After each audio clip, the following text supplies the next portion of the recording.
Team Empire. I mean, we have an offlaner in Beastmaster who doesn't move around typically a whole lot, maybe once when he has level 6, but that's about it. Gyrocopter kind of going to be AFK, wanting to farm up his stat items.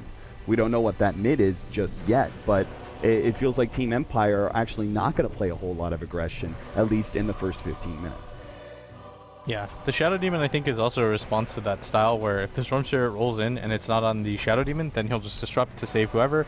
If it is on the Shadow Demon, then the Disruptor gets good opportunities to get his ultimate off. And I think the Shadow Demon is also a response to the Lifestealer.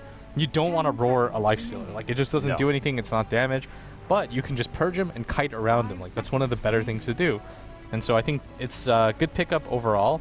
Like, Shadow Demon isn't my favorite support hero, and I know Purge is going to like hate me for that, but it's one of those heroes that you kind of have to have a strategy built around it, and it feels like Empire kind of picking to counter what Vici have. They're like, okay, we see the Storm Spirit, then we'll get the Disruptor. Yep. Then you pick up the Lifestealer, well, we'll take the Shadow Demon. Team Empire, it feels like they are definitely drafting heavily to counter their opponents, rather than looking within the synergy of their own lineup. Not saying that they lack synergy entirely, but it just feels like they're more focused on countering Vici Gaming hero, while Vici, I feel, is like the exact opposite, right? They pick a Lifestealer into the Disruptor simply because the Lifestealer is so good with the previous 3 heroes. Now they're going to get the Enigma, so this does, or at least should, lock down the Tusk as an offlaner and a 4-position Enigma. There's still a chance that we can run a 4-position Tusk and an offlane Enigma, but it seems much less likely. Yeah, the one thing I'm a little bit afraid of for Vici, though, is that their lanes don't really pressure very well. Like an Enigma in the jungle, yeah, he can gank pre-6, but it's really unlikely, and you don't want to do that because it slows down his farm so much. And the potential farm that you lose if the gank doesn't get executed well is terrible. On top of that, Lifestealer is one of the worst heroes as a carry, I feel, at really keeping up with pressure, just because you don't want to spend time getting off any hits. You don't really have a stable nuke, and Lion is one of those heroes as well that at level 1, yeah, you've got Hex and that helps, but you don't really have a lot of burst damage, and your stun's not going to do too much. So I feel like Empire's offlaner should get a reasonable amount. It's just that Enigma has to get a lot to counterbalance that. Right. The Lion, I think, is going to have to play very well in this lane, like potentially simply because of the laning phase presence of the Lifestealer. He's probably one of the carries that gives you a lot more kill potential. They might be able to kill. Ooh, okay, change up here. Axe is now going to be picked up by Team Empire. They're going to have Resolution playing the Beastmaster. This is more lockdown versus the Lifestealer. Another solid disable that goes through that magic immunity. More lockdown versus the Storm Spirit is always welcome as well. And it's an aggressive hero that works to Team Empire style. Yeah, it works well against Storm Spirit especially. Like, I really hate playing against this hero in general when you're playing Storm Spirit. And then on top of that, I think you needed an offlaner, not like Resolution playing the Beastmaster. Like, you need something that will actively affect the offlane. Like, a Beastmaster kind of gets zoned out because he has no good way to trade with the Lion. But for example, an Axe can trade with the Lion. Like, he does an okay job of getting into right-click fights. You can always spin, and if the Lifestealer comes over, the Axe should have ample time to get out. Alright, so as the rest of the players pick up their heroes, we're going to get into our first game here of Vici Gaming versus Team Empire, and this best of 3 is the upper bracket finals. The winner of this will go into the best of 5 grand finals with a 1-game advantage. So, starting things off, we do have Ice who's going to be playing that off-lane Tusk. That being said, you never know, Vici Gaming could run something aggressive. They got Hal playing the Lifestealer. Middle lane, of course, is going to be Super playing the Storm Spirit. Fenrir is going to be playing the Lion, the legendary player himself. Probably one of the best Lions out there. You got FY then on the Enigma. Now, Team Empire actually running a very early amount of aggression here with a 5-man smoke, but they're simply just going to be able to find this early ward placed out by FY, and is that counter ward on the Magic Bush? It looks like a little far up. Yeah, and they're just trying to get this counter ward off. It's a good idea as well to do this. If you're playing against an Enigma player, you don't want him to just get absolute free farm, and I think this is a good way as well to be able to pressure his jungle. But yeah, a good move by them. There's no downside to it, right? Like, if you get a ward off, the smoke immediately pays for itself. Yep. And if you are able to potentially find a gank, obviously pays for itself so much more. Literally, the only downside is if you're a team that's heavily dependent on early smokes, and I would say they certainly are not. You know, you're going to see maybe some smokes going into the mid game, but as far as like a lot of early smokes, they don't have the supports to be able to to use that too much. So that's pretty much the only potential downside. If I were Empire, actually, I think I would aggressive tri-lane this. Like, ward up the Enigma's jungle, go to aggressive tri-lane, and put the Axe in a one-on-one position against a hero like a Tuskar, right? Like, an Axe would absolutely destroy a Tuskar. And I think Vici actually are... maybe they won't anticipate it, and they'll just... I think Hao's just up here to secure the rune. Yeah.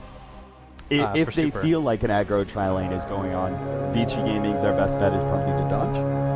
Yeah, but it looks like they won't do that. But I feel like there was some merits to it because it is a lifestealer in a Lion, right? Yep. And if you ward out the jungle for the pull, then it really puts a lot of pressure on them to be able to do anything. And you've already warded up the Enigma's jungle, so I feel like it was an option, but it actually looks like they're not going to go with that direction. All right, Blitz. So this, you are a Storm Spirit Fiend. Yes, that's me. How's this matchup go? Storm Spirit versus Beastmaster. No obvious advantage one way or another. They both got the bounty runes, so nothing special. How does this standard matchup go? Who's favored? I think Storm is heavily favored against most melee heroes just because of the fact that it's so hard for them to harass you, but in middle, like this is what they need to do to super, I feel like, in the very beginning, and this is a lot of damage. Yeah, this definitely puts a lot of pressure on him. Now, he did bring out the early set of tangos, which is fairly common. You get the bounty rune, you buy an extra set of tangos right away. Feels like Super was kind of aware that he was going to feel some early pressure, and is able to make that recovery thanks to the tangos, but still keeps some pressure on him and doesn't allow the Storm Spirit to bully the Beastmaster out of lane. Meanwhile, the other lane, I think, to definitely watch is going to be this Axe one at the bottom lane, the 1 versus 2 scenario. He's fighting up against both the Lion and the Lifestealer. I would say one of the more favorable 1 versus 2s out there. Yeah, I mean, look at Fenrir right now. He's trying to get the right click on. Oh, can they get the block here? Yoki, yeah, they're going to be able to get the call right away, but it looks like Fenrir is also blocked out. He gets a little bit of room to move, but still the right clicks are there, and first blood going to Yoki. What a great start for this offlaner, who's now already going to have boots and potentially tranquils before the Lion is back in lane. Yeah, and I think this is what you have to do. He's pressuring multiple lanes. They're trying to win the mid lane as well by... That's what Always Wanna Fly's move was, right? He comes mid, just tries to give the Beastmaster a decent start, and then he heads bottom because a Lifestealer and a Lion can't really zone out this Axe. Because Hao actually had the same thought I did.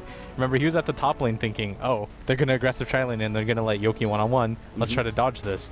But Empire's lanes just feel a little bit stronger here as a result. You know, I said he was a very defensive support, but man, Always Wanna Fly is already pulling out some moves here with the early pressure on the Storm Spirit, giving the Beastmaster some room, and obviously the first blood is huge for Yoki. As you can see, he already has the Boots of Speed and the Ring of Regen. It's going to make so much space for Yoki. He's now 1v1ing up Hao, forcing him to get away from these creeps. And Enigma is obviously not a good ganker versus the Axe, right? You're just giving him more spins if you're bringing Eidolons along. Yeah, the first few levels, and this is the weakness of it, is because they warded out his entire jungle. Like, look at the spots of red.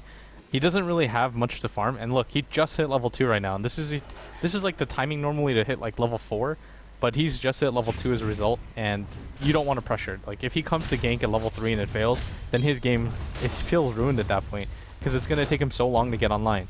So what he has to do is static farm and just hope that he can catch up as a result. Yeah, because it's dual lanes at the top lane, and it's not even aggro. Oh man, they pick up the kill on Hao. Yoki, I Always Wanna Fly, getting a little bit more aggressive than I expected. Yoki still just running 40, doesn't even care. He knows he's going to be fine, and he now has 700 gold. He can actually pop his health potion, potentially get the Tranks top lane. They're going to get Ice here. Now he does have Snowball to be able to run right through, and he will manage to live just by a little bit. Bottom lane, Always Wanna Fly gets low. Hao manages to pick up that kill, so this time the over-aggression from Team Empire goes a bit sour, unable to get the return kill on Fenrir. Yeah, but at the same time, did you see at bottom how they set that up? They just disrupt on Hao. Yoki walks in the middle of a creep wave with the curse on, and there's no way that he's going to survive there. And just putting this amount of pressure on Hao in the first place, it's not often, like you said, it's not often that Hao sees this amount of pressure. But if you're going to take something greedy like in a jungle Enigma, this dual lane definitely pays off every single time for Empire. And I think they're going about this the right way, is that they're heavily pressuring Hao, they pressured this middle lane, and Ice doesn't have a favorable matchup at top. Yeah, and there's not even space for the Enigma to potentially go into the enemy jungle, because then he would be constantly interrupted by the Disruptor and the potential rotation back from Beastmaster or the Gyrocopter. So there isn't a whole lot of space for him to work. Normally, when your jungle is warded so heavily and you're feeling aggression in lane, you can usually rotate to the enemy jungle, but not even that is an option. Yeah, Always Wanna Fly is on ham this game. Like, he even picked up the Invis rune right now. He's going to harass the Enigma in the jungle. And this is just difficult for them to deal with right now because they're probably not used to this level of aggression on the other side. And the Storm is doing fine, though, against a Beastmaster. Oh, Silent, he's actually called out here. He's going to be able to get the snowball, a couple right clicks from the tower, potion up, and will just, no, the last shot from the tower gets the kill. Somehow Ice Ice Ice manages to make the turnaround, still waiting for the potential. Oh man, double hawk kill. That was such a nice remnant from Super. Good awareness by him. Now Always Wanna Fly is going to reveal himself for a second. Storm Spirit is level 6 though. Resolution not having that ultimate to lock down Super means there's no way for them to be able to actually successfully gank him up. Yeah, that's what I'm talking about with Ice Ice Ice, is that he plays so aggressively, even in a scenario where he should be at a disadvantage. Like, he just plays up, and he's able to get a kill there. Like, how many offlaners do you know that are going to take advantage like that, especially on a player like Silent? And it's kind of like the boomer bust style, but more often than not for Ice Ice Ice, because he's so individually talented, it works out for him. Disruption, Yoki is going to be able to get the call. Well, actually stunned up first, and Hal will get the distance away from Yoki to make sure, not in range. Battle Hunger is going to go out. Yoki is actually having his mana drained out. They turn open wounds, but it's going to be enough damage with the extra damage out from Soul Catcher. Fenrir comes in. They do have the Storm Spirit TPing in, trying to get help the kill onto Yoki. Yoki's just trying to chase down Fenrir, won't be able to close that gap, and will now just kind of be locked in his corner where he will end up going down eventually here. Is he going to be able to get the call on F? Oh, he gets it! Oh my god! Provides the upset. The juke through the jungle gives him the space to surprise FY. Meanwhile, they also manage to get the Disruptor, a kill onto Ice Ice Ice there in that top lane while we're following the bottom action. And that's so huge, just the fact that Super rotates, he doesn't even get the last hit on the kill, and Yoki manages to get a kill in front of his face. Like, Yoki actually almost just turned that around and killed the Lion and the Enigma. Like, that's insane. And right now, it just feels like both offlaners are having so much impact because they've been given relatively favorable lanes. But as I said that, of course, Ice Ice Ice dies at top. And so a good rebuttal kill by Empire right now, who are really taking it right now to Vici. Nice. Another block out on Silent, but he does not want to be in melee range too often with a gyrocopter, unless it's for a quick kill. That maxed out Rocket Barrage is just too much damage up close. So another reason why this matchup for Tusk, like Tusk is already kind of questionable how much is he really going to be able to do as an offlaner here. But it's even worse when he's a melee hero facing up against a gyrocopter with that maxed out barrage. Yeah, he's actually doing okay though. Like, in terms of CS, he's got 14, he's killed the safe lane carry. He's not doing bad. The problem is if you compare his farm to Yoki's, it's insane. Like, Yoki's got 34 CS with 3 kills. One at bottom. Yeah, the Resolution's already making the rotation over. He gets the quick hex out, but he's still probably going to be going down. Yoki's actually going to try and get the additional kill by catching Hao at the same time. The Axes managed to pick up the kill on the Lion, but can they get Hao as well? The spins go out, and they manage to chop off his head.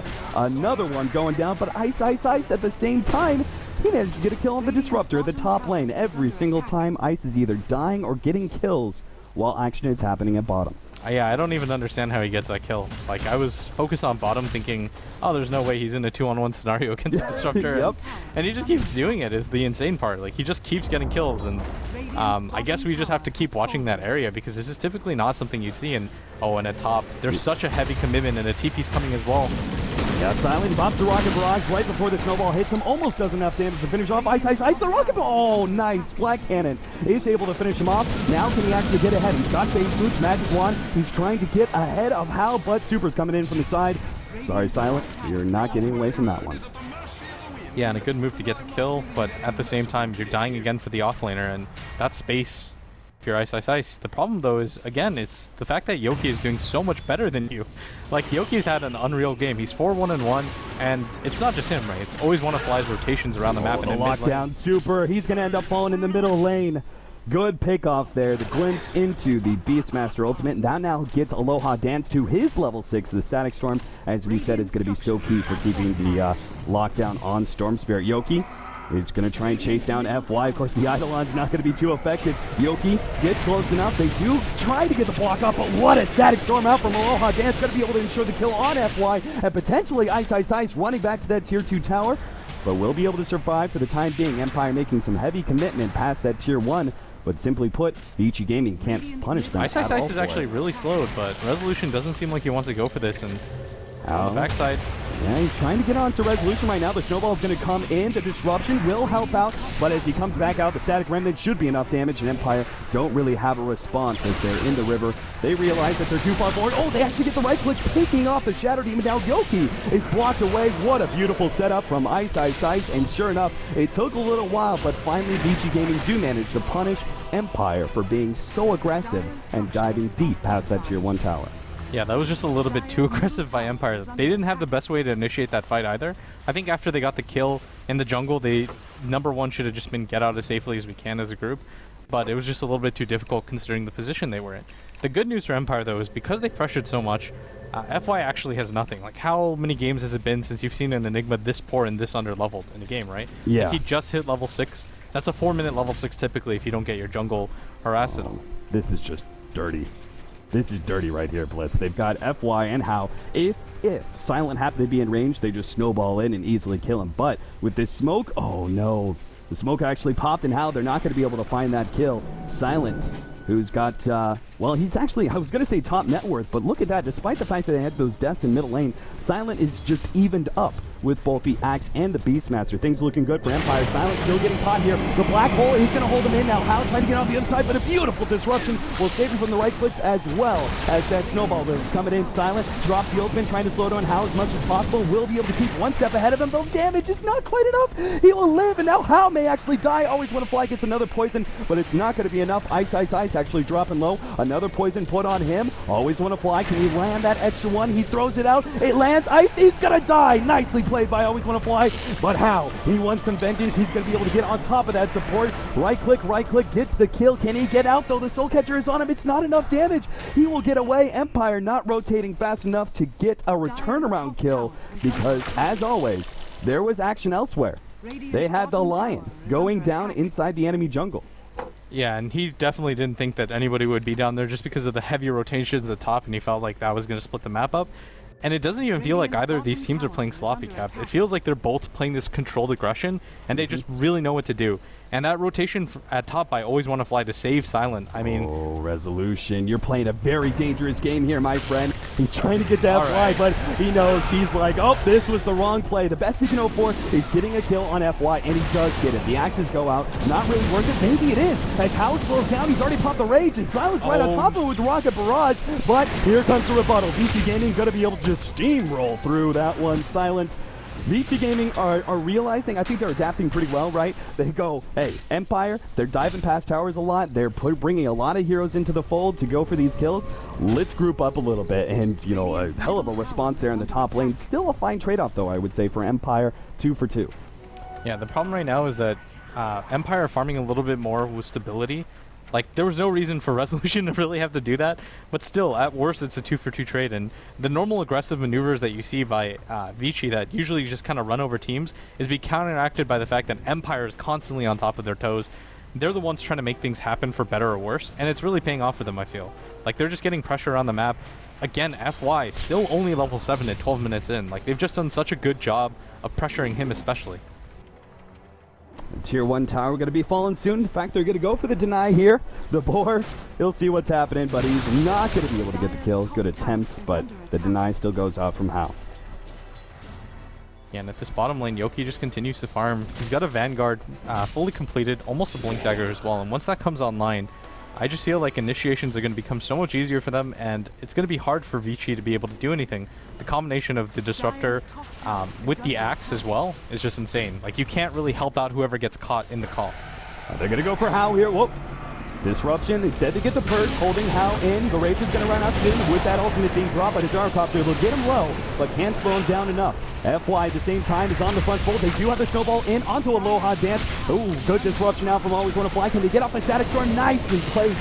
Fenrir on top of that with the impales, but Yoki comes in with the slide, able to get the chop, and will take out How. Trying to go for a third one, and Super, low on mana, is not escaping. Gyrocopter is actually the one who picks up that kill. Good to spread around the kill gold either way, but still dominant showing out from Empire, losing and Ice. He's hit by the boar. He's actually going for the move. Yeah, he tries to make the play out, snowball through to Resolution. He's still thrown down by the Battle Hunger Yoki, though. Without that blink dagger, it's not going to be able to catch up. They do get the hold on Resolution. Actually, he's just going to have to TP out. Ice is on the mark with these ice shards. Yeah, that was actually sick. He was slowed by the boar. If he had the call hit on him, he would have 100% died, but he makes the play there to get the snowball off onto the Beastmaster across the pathway, and he just kind of holds that by himself. So good play by him to continue stabilizing things a little bit for Vici, but again, Vici, they're getting overrun, and this Storm Spirit isn't able to get any farm. And Cap, from personal experience, you need to snowball with this hero. Like, you need to, especially if you're going to go for this Orchid build, things have to go well for you early on. And at top, Aloha Dance. Oh no, chased away by How with Super joining him. They'll get the kill, plus they'll transition that into a free tier 1 tower. Not too bad, but it's still not enough to make a recovery. As you can see, the net worth-wise still heavily favoring Empire. Now Yoki's going to be able to get the jump on FY with some of the Eidolons caught in that one as well. Spin, doesn't get the chop. He needs a little bit more. Trying to go for it now, but now is hexed up, and unfortunately will not be able to get there in time. Now he can get some farm out of this one. He is going to be kited quite heavily. The block out, another great ice shards from Ice. Stuns up Yoki. Disruption will buy time, perhaps for Yoki to be able to blink away. Sure enough, gets out of that danger zone. But farther over, middle lane, lockdown on Super with the jump. Silent. The ultimate is enough to get that additional kill. So even if they don't get the Enigma, Yoki just couldn't get enough spins there. They do find another core pickoff on Vici Gaming. Yeah, that was insane considering how many things were hitting him at once. You would figure, you know, can a guy buy just like 2 spins, but well, unable to do so. And still, Empire continuing to get aggressive on the map. Like, the fact that he wasn't punished for that speaks volumes about this game, because normally you would see Vici gather as like 4, punish him immediately, but Yoki kind of just like with impunity walks in, does whatever he wants in the jungle, and they go for a target that they didn't even originally plan for, and it's an even better one. Like, the fact that Super goes down there, they're even happier about that. Yep. Absolutely. A support, missing out on the support kill, but instead getting the core. Empire going to be very happy with that, as well as the Aegis that they're about to pick up. Silent grabs that. Now, I do also want to note this has been very common SNY pickup on Gyrocopter. Ever since the SNY got really popular, the Gyrocopter came back into the fold, and despite the fact that it was not used to be a typical pickup for Gyro, SNY is the build that everyone's going for nowadays. Why do you think that is, Blitz? I think that the game is stats heavy in general. Before, you used to go something like Drums, when Drums was the pickup on pretty much everybody, right? Like, yeah. You could justify it on supports. But as the game progresses, the move speed, the damage, the build up especially for SNY just helps so much. And it gives you so much HP. And on a hero like Gyro, where you rely so much on your Rocket Barrage, it's a positioning related skill, right? So I think that it just kind of helps out a little more than Drums does overall, with the MAME especially as well against a hero like Lifestealer, right? Like, that's going to absolutely ruin his life. And so I think with the lack of Drums and the more that we see this item. Oh, Ice going to be caught by the Glimpse into the Static Storm. Free pick off there. Vici Gaming. All Ice wanted to do was just slow down this push at the tier 2 to create space for his allies. Unfortunately, in the process, he does die. And Vici are going for the fallback. If you're losing team fights, don't get into team fights. Yep. Just kind of split up the map. Avoid taking fights as you can, but at the same time, what's to stop Empire from continuing to go in? Like, they've got a Necro Book 3, but it looks like they do want to at least defend this mid-tier 2. Yeah, middle tier 2, pretty important. A little bit too much free gold to offer up to Vici Gaming, especially such a strong team that knows how to adapt to many playstyles. You can't be so assured that if you try and push uphill that you're going to win that fight. So if you lose that fight and give up the tier 1 and potentially tier 2 at the top lane just due to creep wave pushes or what have you, you're going to be giving up pretty much the full advantage that you have gained for yourself. Speaking of that advantage, 18 minutes in, we have about an 8,000 gold lead for Team Empire right now, and looking even better in experience. But rotation out from Empire, 2-man smoke up. See if they can't find somebody. It's going to be How and Fenrir. They get the call, and they're going to be able to lock down at least Fenrir. How is going to try and get out with the magic immunity, but they've been hit by this ultimate. We have glimpse back. They don't even pop the ultimate from Talon. He already blew his. They are going to be able to get a little bit of space. Doesn't look like Empire. Lincoln. Oh, nice and fast. How managed to dodge that one beautifully. Yoki is now on the way out, but the snowball's going to slow him down. The punch to the face knocks him out, but How will die to Silent. Silent overextending himself deep underneath the tower. FY Static Storm will keep him from being able to use any sort of spells there. Ice like locked in the corner up against Silent. Another Rocket Barrage should be enough to finish him off. Oh, no, he couldn't get it.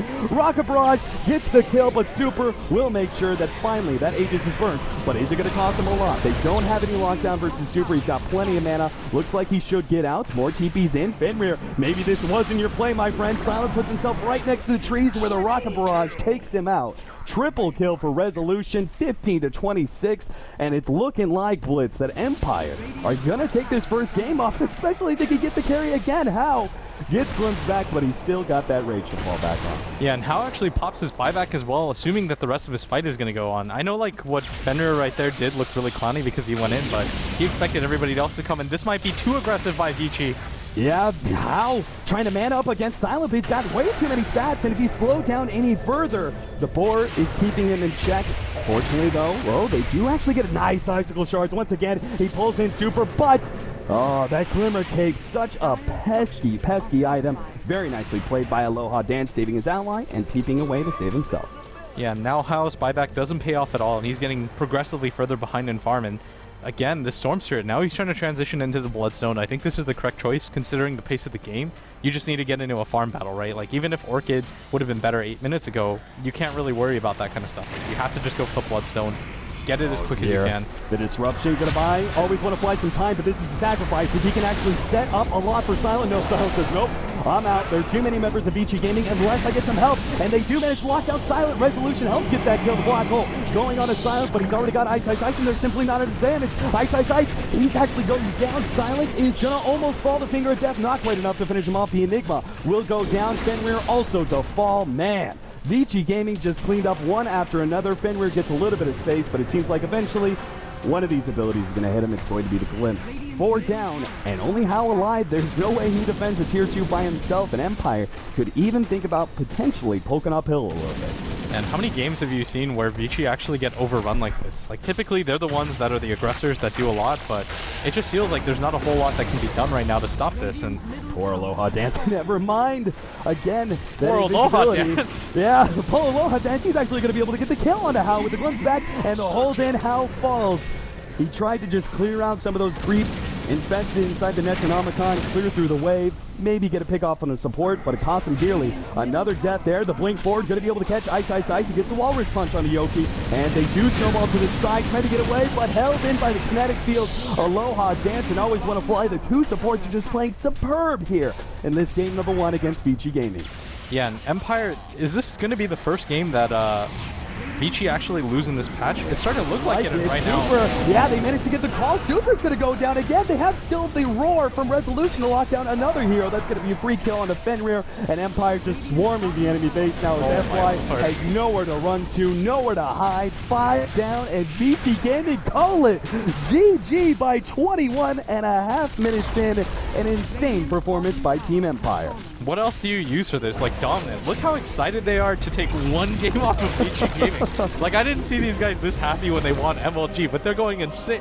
Like, look at that. They're just like, the hands are up and they're like, oh my god, we did it. And it's not even just the fact that they beat them, it's the fashion that they beat them in. Like, I'm excited for them. They just completely wrecked what I would say that is the best team in the world. Like, the game actually didn't even look close at all. Yeah, I mean, this whole entire tournament has been kind of